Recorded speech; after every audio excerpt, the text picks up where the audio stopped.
part of the risk with CDs. Let's say you want to withdraw that money early. It might vary depending on the banking institution, but you're looking at about a 20% fine. So if you put $1,000 into a CD, you withdraw it early because you ran into an emergency, you can expect the banks to probably take, whatever bank you're with, again it might vary, but they'll probably take about 20% of that $1,000. So you lost, 20% of the $1,000 is $200. So you just lost $200 if you have to withdraw early. So my advice and recommendation would be, if you find a CD that you want to invest in, where it's looking like a good deal to you, be aware that if you withdraw early, you're going to get fined for that. All right, so make sure before you even invest in a CD that you're willing to basically put that money aside, not touch it, and not have to rely on it for a long period of time. Again, this is long-term investing, and it's a long-term approach. That's why it's in your security bucket.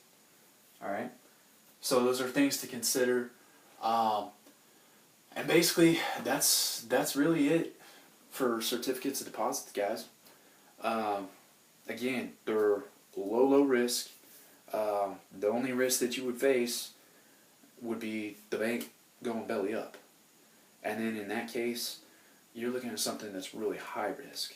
But again, go with larger banking institutions because those are probably not going to go away anytime soon. It basically just, if you're looking at investing in a CD, what it comes down to is, what are you willing to accept as far as asymmetrical risk reward, and that's really about it. I'm gonna cover in another video that I'll release here probably in a couple days, maybe next week. But I'm gonna cover another tool in your security bucket, and it's gonna be annuities.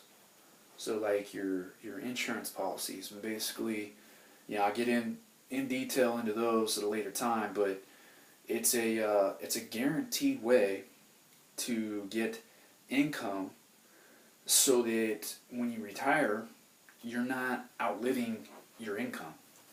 All right, it's really cool stuff. It's really powerful stuff, and you also are able to, again, when it comes to asymmetrical risk reward, you're able to cap in on the upside and get some of those returns on the upside of the S&P 500 or the markets as a whole without any of the downside.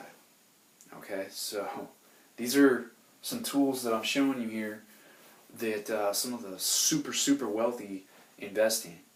Okay, they've been used. Some of these tools have been around for a couple thousand years.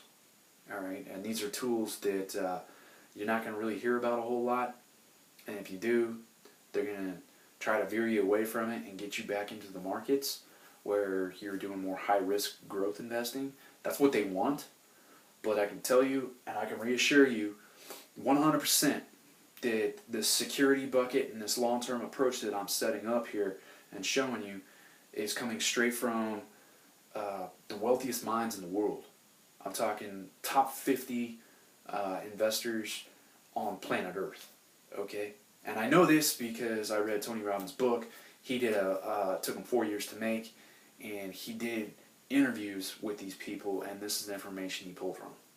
So I know 100% guaranteed what I'm talking about here because it's coming directly from these people. All right. Anyways, hope you guys enjoy your day. Again, stay positive. Get your plan together. If you've gotten out of debt, congratulations. Now the next step, again, if you're more conservative, low risk, and you want long-term investing, stay tuned because a lot of the stuff I'm going to be putting out is step by step what you need to be doing. All right. Until then, hey, you guys have a good day, and I'll